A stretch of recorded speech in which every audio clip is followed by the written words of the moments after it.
From rough shaky doodles on a variety show to clean HD widescreen, from strange 3D experiments to full-blown anime, The Simpsons has changed its look again and again, but never lost that iconic yellow style. In this video, we're breaking down every major animation shift, what changed, why it happened, and the little details you might have missed. Let's start at the very beginning, when everything looked wrong in the best way possible. Before Springfield ever had streets, schools, or Moe's Tavern, it was nothing more than a handful of shaky doodles. Back in 1987, The Simpsons didn't exist as the polished show we know today. It existed as a bunch of short animated skits tucked inside the Tracy Ullman show. And if you go back and watch them today, you'll probably do a double take. Because while the family is recognizable, they also look like they're melting. The very first short, Good Night, introduced audiences to Homer, Marge, Bart, Lisa, and Maggie. But don't expect the warm, familiar faces we know today. Homer's voice was rough and scratchy. You want me to jump? Because I've always been jumpy. That's a good one, son! He didn't sound like the bumbling dad we recognize, more like a cranky old man. Bart's spiky hair looked more like random scribbles than the clean silhouette he has now. And Lisa? Forget about the brainy moral compass of the family. She was basically just another troublemaking kid, almost interchangeable with Bart. The animation itself was just as strange. Characters didn't really walk. They wriggled across the screen, their outlines constantly shaking like the animators couldn't hold their pencils steady. Mouths flapped up and down on stiff bodies, making it look more like paper cutouts than smooth animation. At times, the characters barely looked human. Watching those early shorts feels like staring at a sketchbook that somehow started moving on its own. But here's the wild part. This wasn't really by design. Matt Groening, who created The Simpsons, was in a rush when he pitched the idea. He quickly sketched the family out on paper, planning for the animation team to clean it up later. Instead, the studio just traced his doodles directly onto the cells. The result? A family that looked more like underground comic strip characters than anything fit for primetime TV. And then there's the color choice, that now iconic yellow skin. Believe it or not, that came from a colorist who wanted something that would instantly stand out when people flipped through TV channels. What was supposed to be a quick decision became one of the most recognizable visuals in television history. Despite the crude look, the shorts did something no one expected. They worked. The humor was sharp, the family dynamic was weirdly relatable, and Bart, in particular, stood out with his bratty one-liners. Across 48 shorts, the style smoothed out a little. The characters became easier to read, timing improved, and Homer's personality started shifting into the dumber, goofier dad we know today. But the raw energy of those shorts never went away, and audiences noticed. Even though the family looked like vibrating blobs half the time, the writing carried it. Viewers loved the chaos, loved Bart's rebellious streak, and loved seeing a cartoon family with problems that actually felt like their own. By 1989, Fox executives realized they weren't sitting on just another comedy sketch. They were sitting on the future of primetime TV. So they gave the green light to turn this messy little family into a full half-hour series. Of course, that leap from shorts to a 30-minute slot was massive. The Simpsons were about to take over television, but their first step into history nearly went off the rails. Because when season 1 arrived, things didn't exactly look stable. By late 1989, Fox had given The Simpsons its own half-hour slot, and millions of viewers tuned in for the debut. The very first episode, Simpsons Roasting on an Open Fire, aired as a Christmas special on December 17, 1989. It introduced Santa's Little Helper, gave us a taste of Homer's financial blunders, and cemented the family as both dysfunctional and heartwarming. But if you go back and watch it, something feels off. The characters look stiff. Homer's head wobbles between shapes. Barney, for some reason, has yellow hair instead of brown. And the pacing? Slow and uneven. The show was still trying to figure out how to fill 22 minutes without stretching jokes too thin.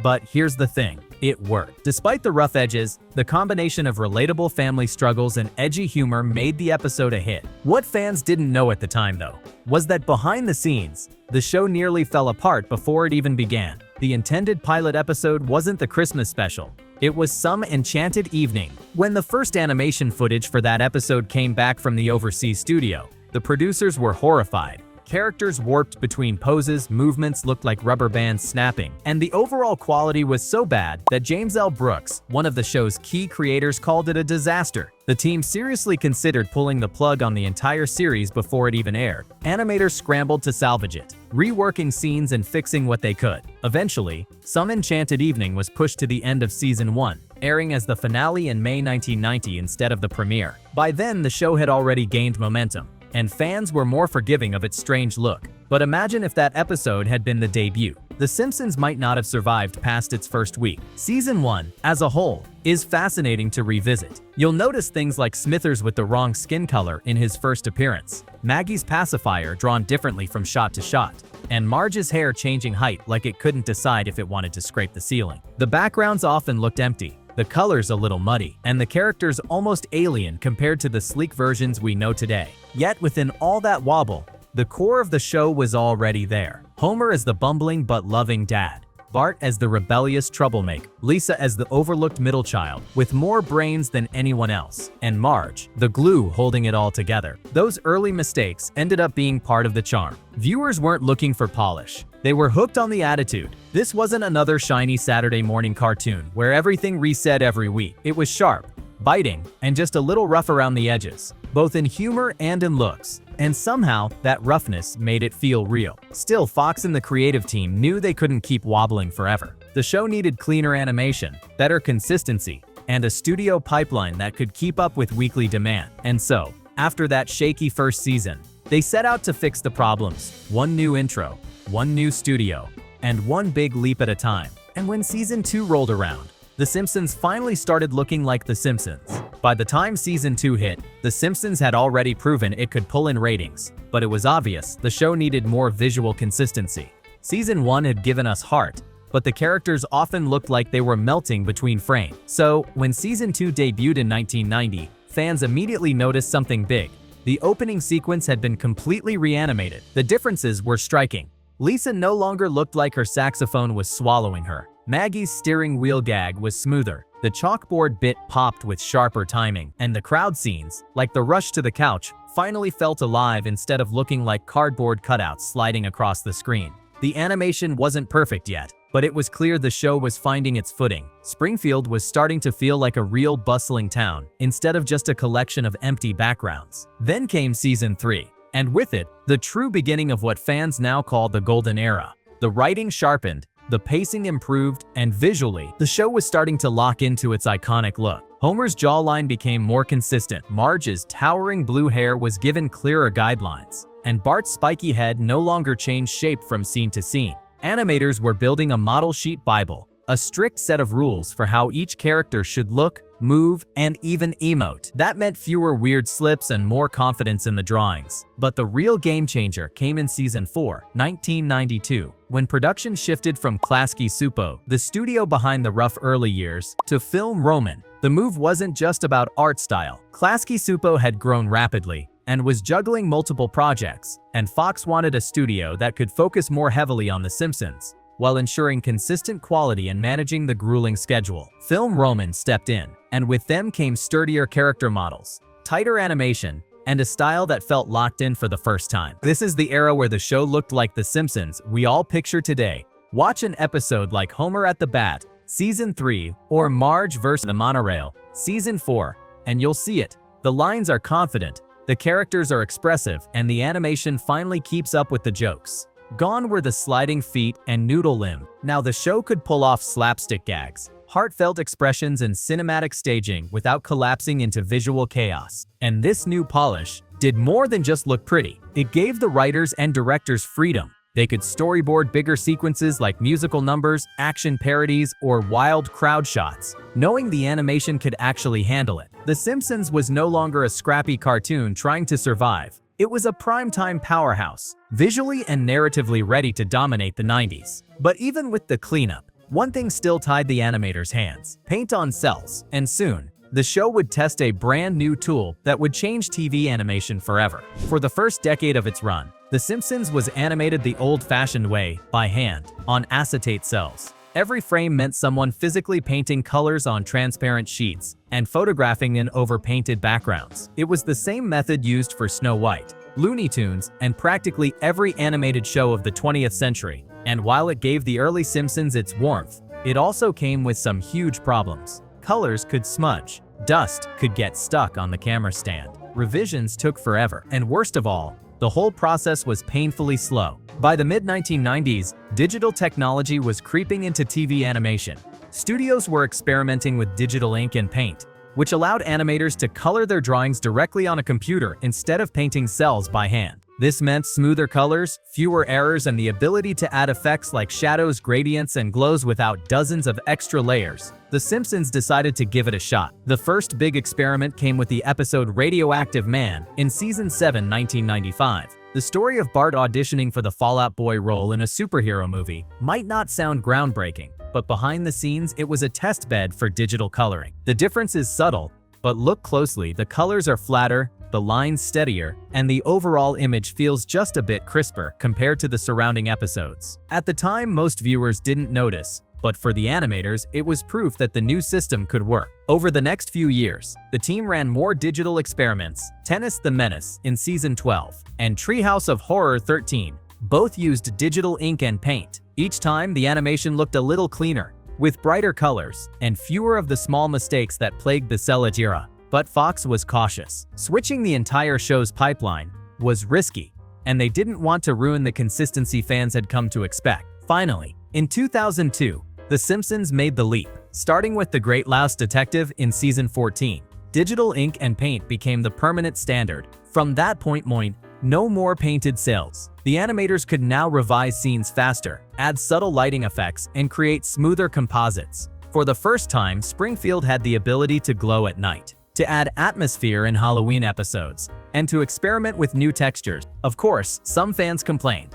They argued that the digital look felt too clean, losing the warmth and grit of the hand-painted years, and in a way, they were right. The soft imperfections of the early episodes gave them a unique charm, like you were peeking at something handcrafted. But on the other hand, the digital switch allowed the show to keep up with its brutal weekly schedule while keeping characters on model and colors consistent. It also opened the door to bigger visual risks, because now the team wasn't tied down by physical paint. Looking back, the Sal era feels nostalgic, but the digital transition was a necessary step. Without it, The Simpsons wouldn't have been able to survive the 2000s, let alone keep experimenting in the 2010s and beyond. And speaking of the 2000s, just a few years later, the show would make its biggest leap yet, not just in technology, but in the shape of the entire frame itself. By the late 2000s, television itself was changing. The old boxy 4:3 TVs that had carried The Simpsons since 1989 were disappearing, replaced by sleek widescreen HD sets. Shows that didn't adapt started to look dated overnight. For The Simpsons, already 20 years into its run, this was a huge turning point. How do you take a show born in the analog era and make it feel at home in the age of high definition? The answer came in 2009, when the episode Take My Life Please, Season 20 Episode 10, aired as the first Simpsons episode in 16:9 screen HD. Suddenly, Springfield had more space to breathe. Scenes felt wider, backgrounds more detailed, and colors sharper than ever. The difference is shocking. If you compare the episodes side by side, what once felt cramped and flat now looks cinematic. For the first time, you could imagine The Simpsons playing on the big screen and not looking out of place. But the team didn't just stretch the frame. They completely rebuilt the opening sequence to celebrate the new era. And this wasn't just a polish, it was a full-scale update packed with fresh details. Homer now got slammed into the garage door, instead of just standing on the driveway. Maggie had a new gag at the checkout counter, complete with a barcode price. Even the trip through Springfield felt more alive, with new buildings, bigger crowds, and sharper sight gags hidden in the background. This HD intro also gave animators more room for experimentation.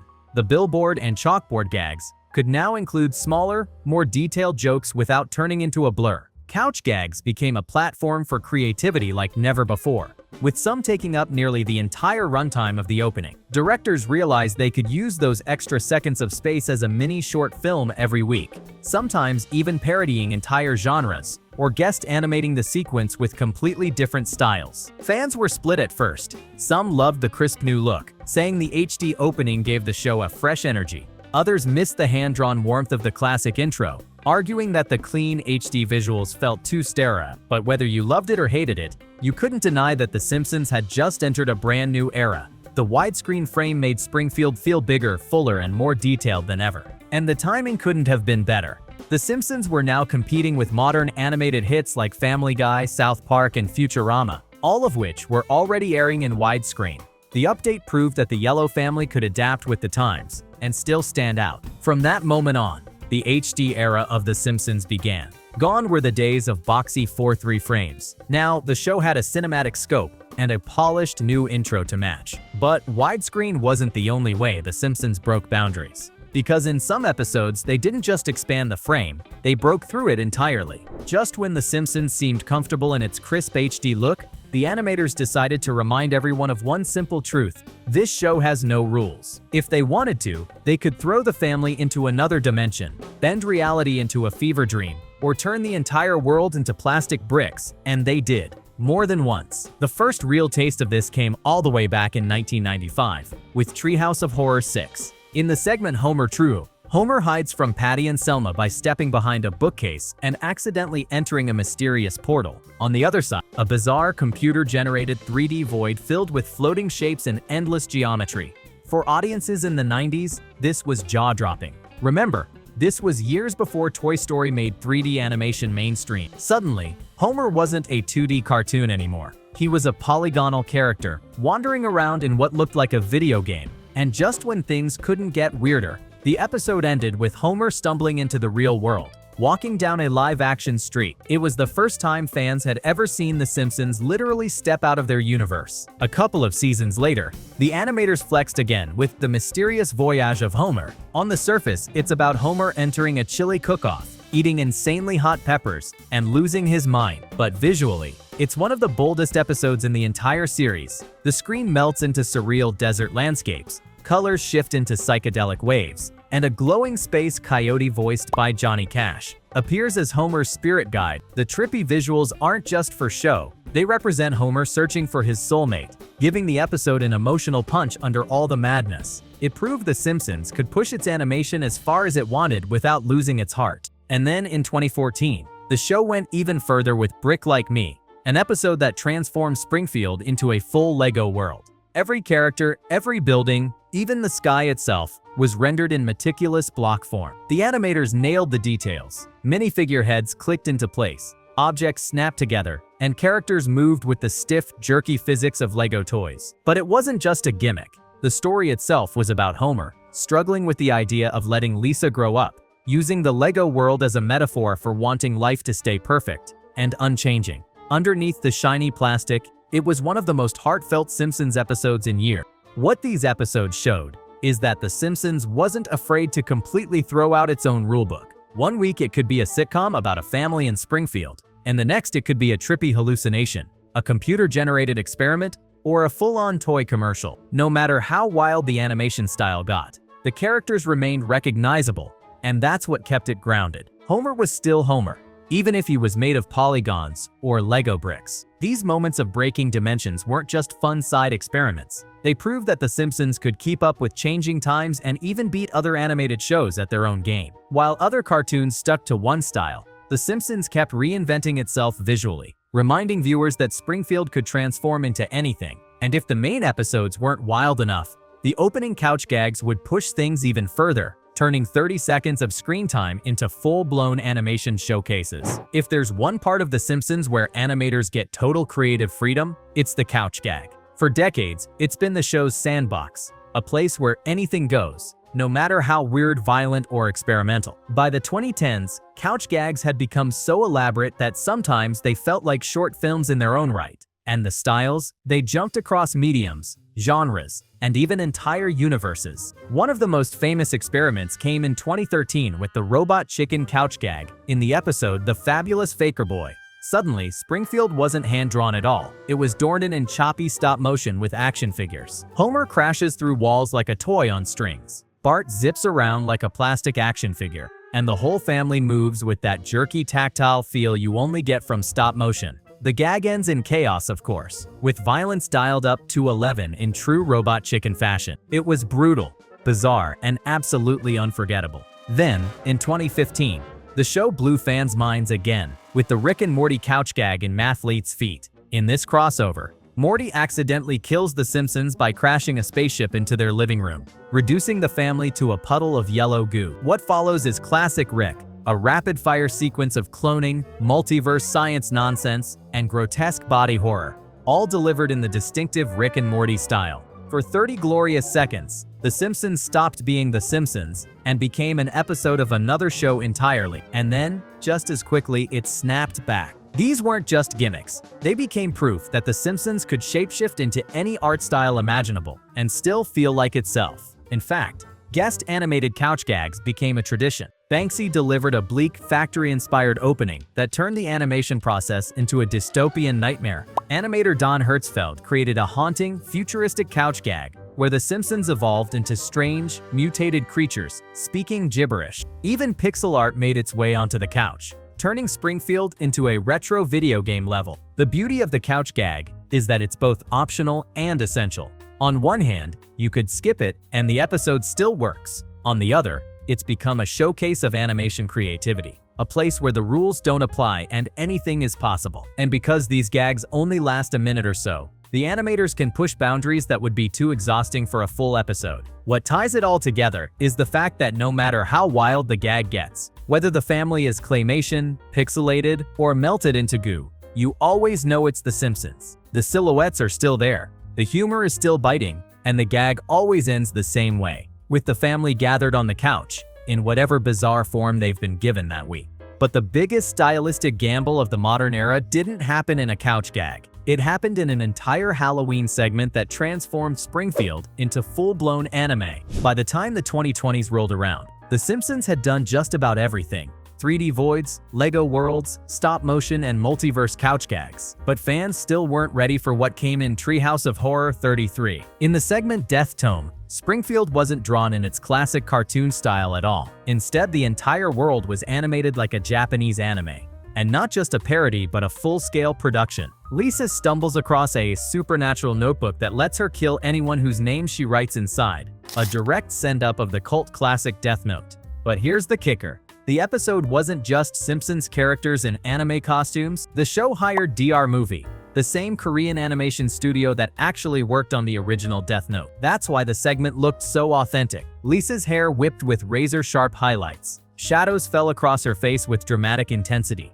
and every frame oozed with the kind of slick, high-contrast animation fans expect from a late 2000s anime thriller. Even the story leaned into anime conventions. Lisa's moral conflict over using the notebook mirrored the internal struggles of Death Note's protagonist. A Shinigami-style god of death hovered over her shoulder, drawn with grotesque detail that would have looked out of place in normal Simpsons style, but worked perfectly here. And Bart's reveal as a detective figure, a cheeky nod to the original's L, took the parody from a quick joke to a full narrative experience. For 10 minutes, The Simpsons wasn't a sitcom. It was an anime, and it worked. But this wasn't just a one-off stunt. It highlighted how flexible the show had become in its modern era. Unlike many long-running cartoons that lock themselves into one unchanging look, The Simpsons treats its opening and special episodes like a creative playground. The HD intro, first introduced in 2009, has been endlessly tweaked. Sometimes shortened, sometimes stretched, sometimes replaced entirely by guest artists. In one episode, the intro reverts to old-school 4:3 just to sell a retro gag. In another, it runs nearly a minute and a half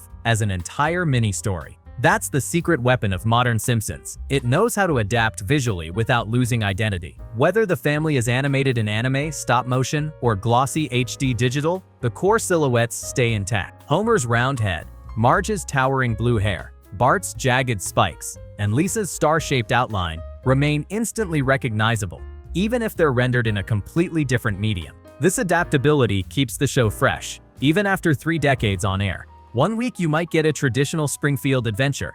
The next, you might see the family reimagined as toys, clay models, or anime anti-heroes. And every time, it feels like The Simpsons, but with a brand new coat of paint. If you enjoyed this breakdown, hit that like button, subscribe, and ring the bell so you don't miss the next deep dive.